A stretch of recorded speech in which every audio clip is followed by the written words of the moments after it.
In a diplomatic clash that cuts straight to the core of global politics, Iran's foreign minister launched a blistering attack on Ukraine's president. The language is sharp, the accusations are personal, and the implications are international. Seyed Abbas Araghchi accuses Ukrainian President Volodymyr Zelensky of contradicting international law. He says Zelensky's positions violate both the principles and the spirit of the United Nations Charter. The criticism is not measured, it is scathing. Araghchi points directly to Kyiv's campaign for Western financial and military support.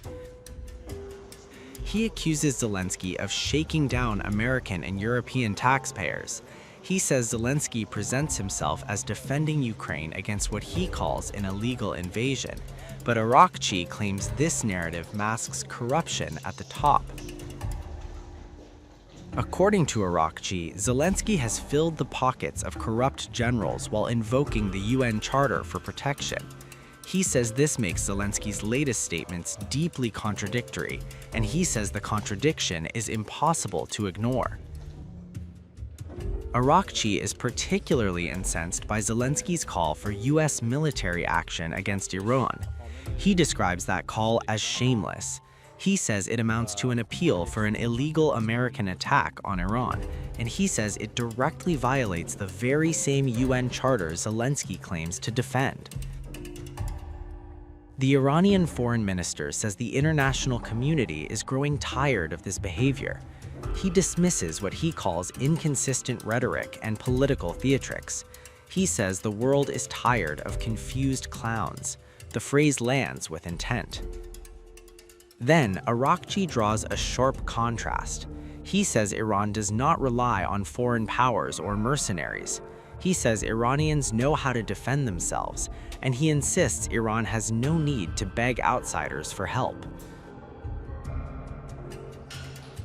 The remarks come in response to Zelensky's own warning about Iran. The Ukrainian president said that allowing Iran's regime to survive would send a dangerous message. He claimed it would teach other dictators that killing enough people allows you to stay in power. A year has passed, and nothing has changed. We are still in a situation where, I must say, the same words, but why? The answer is not just about the threats that exist or may appear. Each year brings something new for Europe and for the world.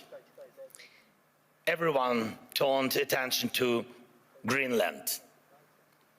And it's clear most leaders simply are not sure what to do about it. And it seems like everyone is just waiting for America to cool down on this topic, hoping it will pass away. But what if will not? What then? There was so much talk about the protests in Iran, but they drowned in blood. The world has not helped enough the Iranian people, and it's true. It has stood aside in your holidays. By the time politicians came back to work and started forming a position, the Ayatollah has already killed thousands. And what will Iran become after this bloodshed? If the regime survives, it sends a clear signal to every bully: kill enough people and you stay in power. Who in Europe needs that message to become a reality? And yet Europe hasn't even tried to build its own response.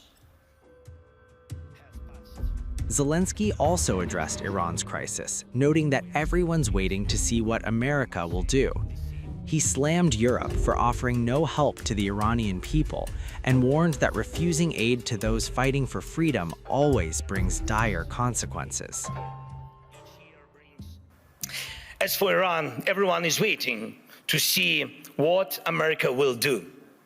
And the world offers nothing, Europe offers nothing, and doesn't not want to enter this issue as a supporter of the Iranian people and the democracy they need. But when you refuse to help the people fighting for freedom, the consequences return, and they are always negative. Belarus in 2020 is the example. No one helped their people, and now Russian Araghchi missiles are deployed in Belarus within range of most European capitals. That would not have happened if the Belarusian people had won in 2020. And we have told our European partners multiple times, act now against those missiles in Belarus. Missiles are never just decoration, but Europe still remains in Greenland mode. Maybe someday someone will do something. And you know, what's happened here is there were times when Putin didn't want to make a deal, times when Zelensky didn't want to make a deal, and it was like opposite times. Now I think they both want to make a deal, but we'll find out. It's pretty tough. It's really tough on the people of Ukraine, I'll tell you that. How they live without heat, where it's 20 degrees below zero, you know, it's very cold. That's a colder climate for the most part than Canada, and they live without heat. I asked him, I mean, how do they do that? And he gave me an answer. It's pretty amazing what they do to live. There's no way to live. Yeah. I had a good meeting, but I've had, you know, numerous good meetings with President Zelensky, and it doesn't seem to happen. You know, it's funny. I put out a 35-year war in a day, a 32-year war in 2 days. And other wars, the worst was like 4 days.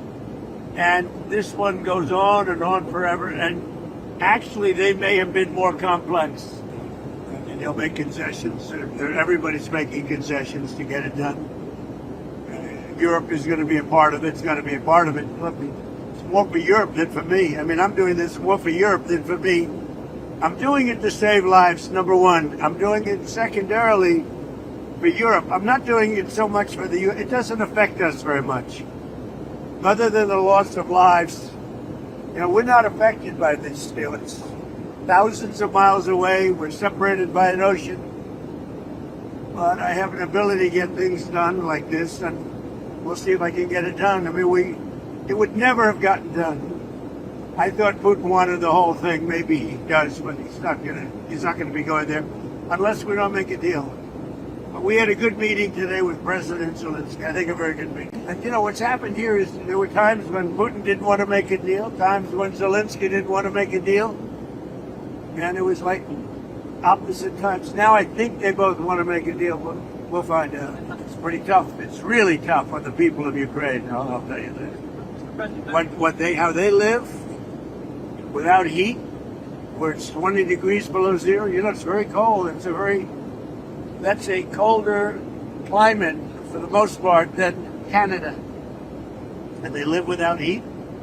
I asked him, I mean, how do they do that? And he gave me an answer. It's pretty amazing what they do to live. There's no way to live. Yeah.